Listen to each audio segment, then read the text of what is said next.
I just wanted to give a shout out to Carol and Dave Ham, who are here today, and they were total wingmen. They showed up the first day that they came into our church in Hinsdale. They did everything from be on the board to like fold, programs, to print programs, to everything. It takes many hands to make light work. I'm just really grateful for today's talk is really about the truth, which is that there is an energy of creativity that is the divine that you have access to. I didn't do anything. All I did was get out of the way. And so we're going to talk about that today as we kick off this series of A Course in Creating. And creating is like truth. Creating is like love. Creating is like life. And it's what happens when we relinquish the blocks, when we forgive everything, and when we allow what is to be. So when we get out of the way, life can happen, love can happen, creativity happens naturally. We don't have to do anything for it. So I'd like to begin with a few concepts of creativity. First, I believe that God's favorite religion is actually creativity. And that creativity happens when we stop eating from the knowledge of good and evil, like we talked about last week, that we were in the Garden of Eden and we're eating from the tree of good and evil. And when we remember only good, that's when creativity can flow.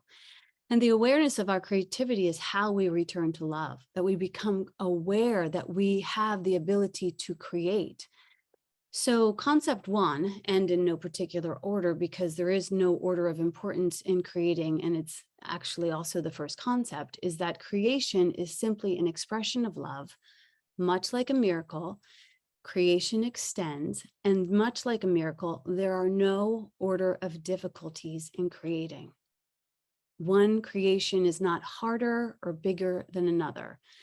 No matter if you are creating a book or a baby, a business, or a beautiful, welcoming smile, ego will say, well, that one is more or less than the other. But this is not true. It's all Play-Doh. And the love that's back of the book, the baby, the business, or the beautiful smile is the fibers of love. And we can ensure the holiness of the book, the baby, the business, or the beautiful smile by simply recognizing and remembering that it's not ours, that we are simply playing with the dough of God, and that it will be reformed and reinformed a million times. The tree grows, it produces fruit, it feeds the child grows into a man, he fathers children, and he lives and he loves and he creates and he dies and he gets buried in the soil that nurtures the tree that grows and produces the fruit, and on and on and on and on and on and on it goes. And form doesn't really matter. In form and out of form, and informed and out of form. And so we don't need to be either proud or precious with the waters of creativity. When we do that, we create hierarchies, right? And we say, this person's really creative and this person is not creative. And this is really just a major block. So the waters of creativity also carry their own intelligence. They know where to flow and in what form and from what well. And we are all, if you are in your wellness, you can be a very good well channel for this creativity. The riverbed does not create the water. The riverbed does not create the water. So it can't really take credit for the water. That would be kind of foolish. And it's all water, whether it's frozen in form, whether it's fluid in vapors, it's all the waters of God. And we get to carry this water. And if the optimal form in the plan of God in the moment happens to be for you, a book or a baby or a business or a beautiful smile, then we get to be joyfully carrying, without comparison, the book against the baby. They're all equal. But we do that as another block, is that we compare what is ours to create in that moment. And we take that beautiful thing, whether it's a smile or a baby, and we say, God, I wish I was creating something else. And so these are blocks. The thing is, they're all the same, because all expressions of love are equal. So that would be to say, like, the first step that a baby takes is equally as awe-inspiring as the final step of the winner of a marathon, and equally as beautiful as the last crawl of man. It's all good. It's all beautiful. It's all holy. And you are an expression of love. So there's no order and difficulties in creating. They're all good because they're all God. Number two, in no particular order, all true creation is love in action.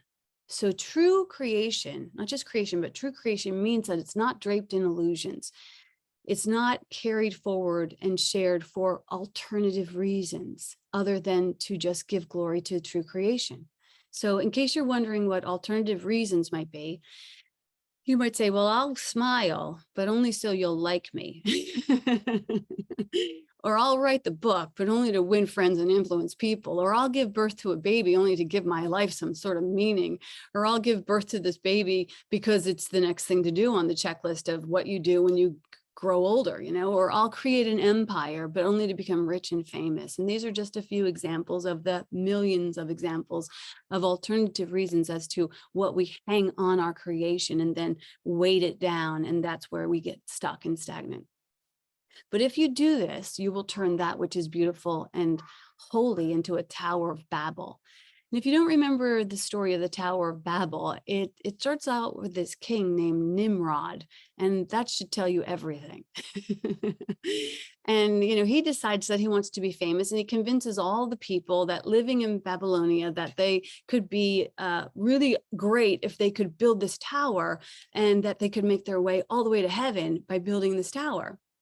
So the people buy into it. They're like, yes, we want to be great. We want to be special, and we want to have our own little tower to God.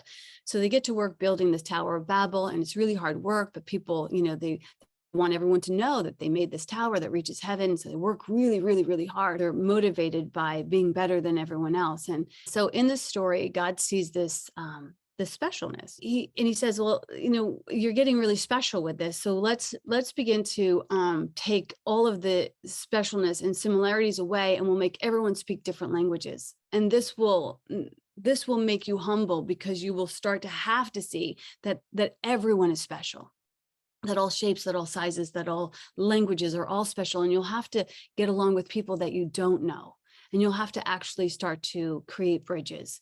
And so this is the story of the Tower of Babel. And it's also a good reminder. And it's a good reminder that all true creativity is done to give praise to the true creator, which is not me and not you, but this energy of creation that is available to all of us, to everyone. And there's no one that is excluded from this. Every person that you meet, you could have a holy communion with. Your internal creator can meet up with this internal creator, and you can create beautiful collaborations, much like we see in the diagram of the Vesica Pisces, where two holy circles come together and create a third. And from that space in between the two of us is the most holy and most fertile space. And as you do this, it also lifts you from the pain and suffering, because all suffering comes from the statement of, look what I did, or look what I did, instead of look what God is doing through me. Look what God is doing in my life. Now, you don't need to be like one of those actors who wins an award and has to say, first, I want to give thanks to God. I mean, you can do that, but you don't have to, because your delivery of the love in whatever form is most helpful is thanks enough. If you deliver that which is yours to deliver out into the world, if you bring forth that which is yours to bring forth, then that in itself is a way of demonstrating thanks. Let that be your joyful thanks to God. Let yourself take joy in all of your creations. Not like the people of Babel, who are working out of a sense of wanting to get, rather than having it flow from them in joy. They were working to separate as opposed to working to unite. And so that brings us to this idea of compensation when it comes to creation. Trying not to make meaning of that which is yours to deliver, but just delight in it, and let the payment of that delight be enough. Because when you create something in love, it can't help but echo back to you. And you don't have to worry about where that echo comes from. Because if you take creativity and you make her your prostitute, and you place all your attention on what you're going to get from this, you're no longer creating, you're pimping, you're bartering. And you didn't come here to be a pimp or a barter. You don't write books for bills, you don't smile for sex, and you don't do art for accolades. We want to stop that and just do it from a sense of joy. And if you will do this from a sense of joy, the waters will flow so freely and so beautifully that it can't not return to you. You will not only create waters that roll through you, but if you do it the other way, it's because you still have a belief in scarcity, and that's okay. Because this series for the next 3 months, as we walk through this course in creating, we're going to look at those blocks. It's not a shameful thing. I mean, 99% of the world does this type of bartering as a life plan, instead of remembering that your good is at hand. So we're going to walk through those blocks. Number 3 is creativity is an exchange and a collaboration, and that there is a giving and a receiving involved with all creation, but it's not self-directed. So, Course in Miracles says, like, beware of self-directed miracles. It's not self-directed because it's natural. Like, the light doesn't direct the sun doesn't direct the light, the flower doesn't direct the fragrance. It should just spill out of you. It's not self-directed. It's comparable to like an inhale and an exhale. You take life in and then you extend life out, right? And then whatever you extend out through your breath and whatever your breath carries forth in form, that's your creation. And you can either decide to make and regurgitate and barter and pimp, which is painful, or you can live in the awareness of the reciprocal nature of love, not get, but to give. And in the Course, it says to have, give all to all. So that's a complete idea. And yet there seems like there would be a lot of exceptions to that rule of to have, give all to all.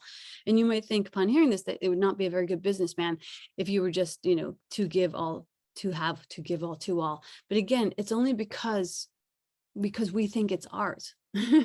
We think that there's something that we are giving. We're not giving anything. The only thing we're giving is that which was already given to us. And as we continue to extend, we just continue to open that channel, and more and more is able to see itself to form through us. The sun gives all to all. She shines on everything. The bird gives all to all. They sing and everyone gets to hear it. And the Creator who gives all to all always has. So it might sound like an outrageous concept, but again, we're going to walk through it.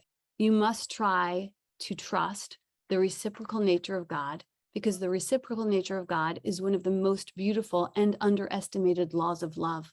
And it's this: what you extend returns to you. You get the world that you invest in. The world is a mirror, it's an echo. And if you're not living a life of love and having that experience, don't worry.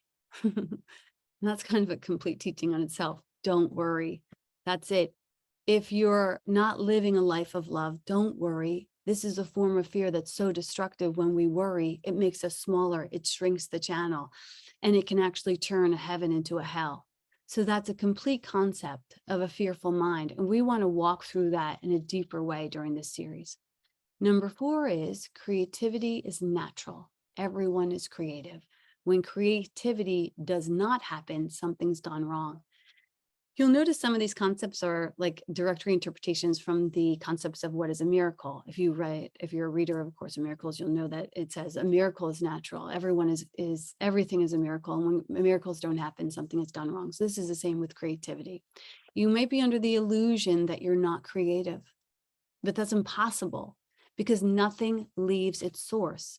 And if you're an extension of God and God is a creator, then you must be a creator, like your father, like your mother. All creation stems from simply having an open mind and an open heart. And once creation has been recognized, it lives on forever. So creating is generous, and it's always a sign of generosity. Creation rests on the awareness of mutual abundance. You cannot create from scarcity. From scarcity, you only make. So these are some of the concepts that open the channel, and you are the channel of God. You were created to create the good, the beautiful, and the holy. Do not forget this. In the Course, it says, child of God, you were created to create the good, the beautiful, and the holy. Do not forget this. And it might sound kind of interesting that Jesus would remind us not to forget this very simple fact, but it's an important reminder. You were created to create, you were created to create the good, the beautiful, and the holy. I just have to stop for a second, because this morning, Carol and I went out to my friend Marnie, who's on today, and she created this yoga yurt. And this gentleman came this morning and he taught this meditation. And as we drove away, I was thinking like there was a lot of things that guy could be doing today, aside from making some time to lead a meditation for a group of strangers. But like that's the beauty that's at hand when you decide. But think of all the yeses that had to come. Marnie had to say yes. This guy had to say yes. We had to say yes. And I even had to just say yes to share that. So there's 1,000 echoes of yeses have to take place in order for us to continue to cultivate heaven on earth.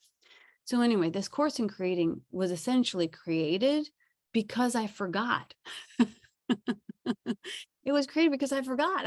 I kept forgetting. Sometimes I still forget that I'm here to create the good, the beautiful, and the holy. I can get all kinds of sideways, as can you. And it's strange to think that we can forget that we're here to create or how to create or that we are creative. But we do. We get distracted. We get divided. We get delusional. We get stuck, scared, sideways, stagnant.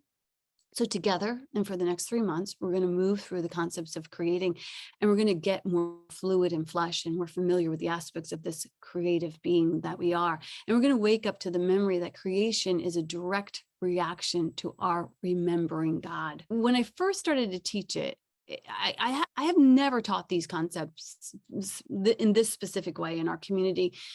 Because when I first started to teach it, it was more or less like a business course. It was more or less like helping people to take a concept into creation. And I was teaching it because these concepts, they were something that I needed actually. And I was all kinds of sideways. So through using them, I was able to like more earnestly, honestly, cleanly, and elegantly create these communities, these books, these songs, these programs, these plays, these retreats. I used it to figure out the branding. I actually used it to figure out like how to do business. And for somebody who, is way more creative and less anchored in form, it was a necessary thing for me to begin to heal, to create mission statements, to create messaging, to create marketing, to create all of this, and then to also be a mentor of it. And so it was geared more towards like consciously owning a creative career as a conscious creative entrepreneur. And this was one of my biggest classrooms because I was so terrible at it. I was like a drunk whore with my creativity and with my business. I was dishonoring the energy. I was giving stuff away. I was devaluing it. I was fearful around it. I would ignore it, So learning to find like how to make this holy, learning to find your voice, your visibility, and your value is one of the most tough and tender topics that I think we will ever venture through. And also as a spiritual community that we get to talk about. It's not only tough and tender, but it can be very triggering because we make a lot of meaning about it. So as far back as I can remember, I have always had a very flush and vital creative aspect to myself. I was like a whirlwind of like unbridled creativity. And I was, as a child, like enamored by this whole idea of imagination. And I knew, as most of us know as children, that within me there was this wonderful wellspring of creativity, this like limitless, wallless warehouse of infinite possibilities that is so bright and vibrant as children. I think we all start out that way, but instead of being nurtured to understand this energy and respect the power of it, we sometimes get twisted, not sometimes, most of the time. And for me, I believe that these blocks are really universal. So the issues arrive when we attempt to begin to take this imagination and bring it into form or into concepts. And between the concept and the form, there's 1,000 ways of aborting a good idea. Some of those ways are low self-esteem, like thinking that this is for someone else to do, or codependency, like, oh, I could do it, but I need somebody's help. I need someone to hold my hand, or getting overly passionate in the early hours of creation and then just getting so passionate that we get burnt out, or getting overly passionate in the early hours and then getting so close to the form that it's supposed to take, the baby or the book or the business, that we begin to see it cresting the horizon and we freak ourselves out and we just shut down the show and we sabotage ourselves. So these are universal ways that we amputate ourselves from our creativity. And I remember like the first time I ever gave a talk, motivational speech, I was hired to give a talk in front of 8,000 high school students and their teachers. And I did it, and I did a great job, and I got a standing ovation. And as soon as I was done, I turned to my sister, who was the one that got me the job, and said, I'm never doing that again. I just amputated it. And I noticed that in myself, and I also see it in people that I work with. Like this a month or two ago, I was working with the story Jody Murphy, and she told the story at Voice Box, and she wowed the audience, and everybody loved her, and she honored her father in the story, and she learned buckets and buckets of spiritual lessons through the experience of telling the story on stage. And then when she got off stage, she was like, "I'm never doing that again." So, this is the cha-cha-cha we do with our own creativity. Like we get it so far and then we're like, oh, I'm too scared of my brilliance. I'm too scared of my brilliance. It scares the pants off of us. Marianne Williams says it's our light, not our darkness, that most frightens us. So this is just other ways that we shut our creativity down. Another way is being overly sensitive to criticism or to feedback or rejection. And, rejection comes into play when we start to dabble into our creativity, but correction is just redirection. When we get to strengthening our willingness to be pruned. A bad day for ego is a good day for spirit. And you cannot create and be a victim. So that's another block that as we move through this, we're going to kind of start to see those gremlins that have taken us down. Another block is that we can sometimes totally get into this space of being our voices being amputated from our hands and fingers or our fingers and hands in that our hands and feet in that we do a lot of talking about things and we don't actually move into action with them, and we almost become liars. Like we just talk and talk and talk, but we don't actually do anything. And we end up just sort of like believing our own fumes, and that suffices as creation. And it's not creation. It's actually living in your own Tower of Babel, if you will, living this very bloated life that might look beautiful on the outside, but the house is empty and the lights are out. So if that's you, again, don't worry about it. We're going to walk through these things and we'll look at all the blocks together in our series. Suffice it to say that all of this and more is what leaves us stuck instead of engaging in graceful deliveries. We shove our ideas on other people. We partner with people who are not in alignment. We get lured in by lust instead of love.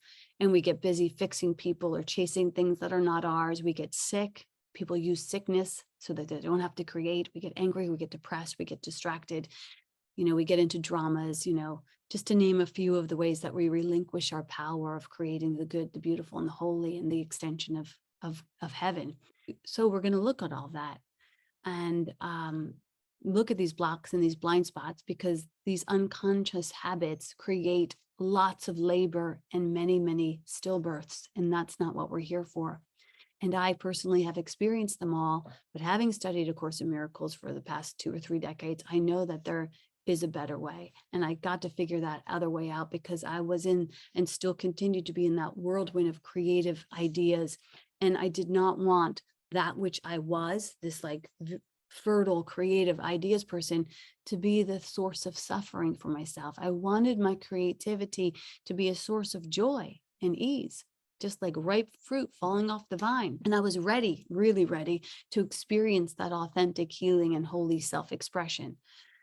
So I did what the Course has us do. I did what I tell you to do, which is I went to the Holy Spirit and I asked the Holy Spirit for a better way of being that could honor my creative soul.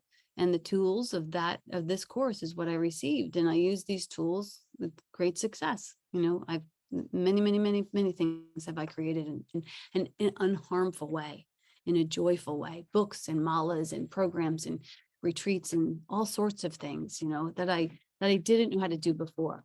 So this new way of being helped me, to really embody the concept that love has no need, but wants to join with others out of a mutual awareness of abundance. That's where we all deserve to live, without any needs, because our good is at hand, and we're only joining with others out of a mutual awareness of abundance. So I'm thrilled to be sharing these concepts with you, Course in Creating. And I know that these tools, and we're going to go over it for the next 3 months. Every Sunday, we're going to go over another tool and bring something else. And I'm going to give you a little exercise to do during the week.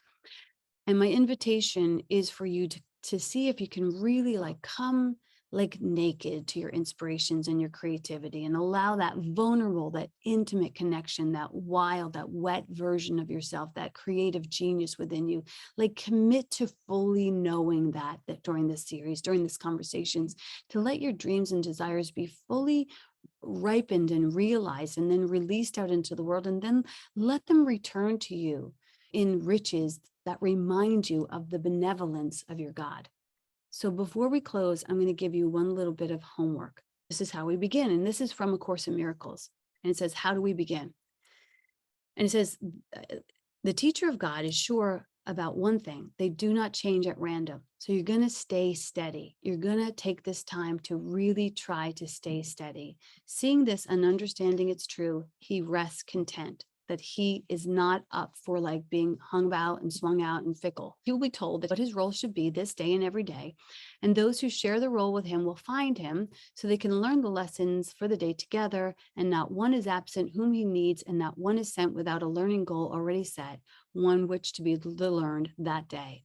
And that is a truth for the advanced teacher. But if you don't find yourself knowing this merging and melding of this perfect inhale and exhale in everything you do, then do this. And this is what the Course says. It says, as soon as possible after waking, take your quiet time. Continue a minute or two after you begin to find it difficult. What does that mean? It says, wake up as soon as you can, take some quiet time, and then stay there for a minute or two after you feel uncomfortable. So it's asking us to begin to have a meditation. And then after that, do the same thing at night. So if you can just like let yourself begin to practice a meditation in the morning, and then do the same exact thing at night. Like, let your mind be still, close your eyes and think of God. That's all it wants you to do, is take some time to close your eyes and think of God. For many people here, this might sound like spiritual 101. And for some people, it might be in reach, or it might be, I do it in the morning, but I don't do it at night. So for the next 3 months, close your eyes and think of God, and waking and then going to sleep. And then I want you to add one more thing to it, the first tool, which is the Dear Divine Letter. And simply take note. That's how the Course was started. You know, it started Jesus saying to Helen, just take note. So I'm going to ask you to take note. This does not mean to write out a paragraph or a whole book. It just means just like to take a little note every day on where you're at, what you're up for, and connect with your divine. Use it as a time to connect with your divine. It's sort of a letter or a courting process or a wooing of your divine. This is where you will get intimate and share your desires and your triumphs and your sorrows and your secrets. And it's your very own conversation with God, if you ever read that book. And this is where you'll seek and you'll receive counsel. So begin each entry with, Dear Divine, or whatever your higher power's name is, what would you have me do today? And together we're going to attempt to empty out ourselves, so that we can get filled up with the inspirations and creations of God. Because for most of us in this scattered world, we have 1,000 mistresses when it comes to God. And we're going to attempt to seek first God, to honor and to open our channels. And I promise that if you do this, as you do this, I promise, as God promises, that all else will be given. And that's the word.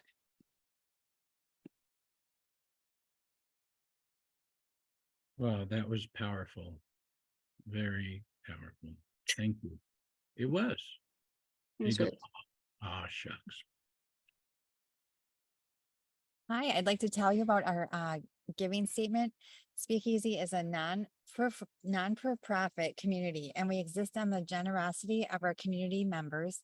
We thank you for playing your part and for taking the opportunity to make a donation for today's daily bread.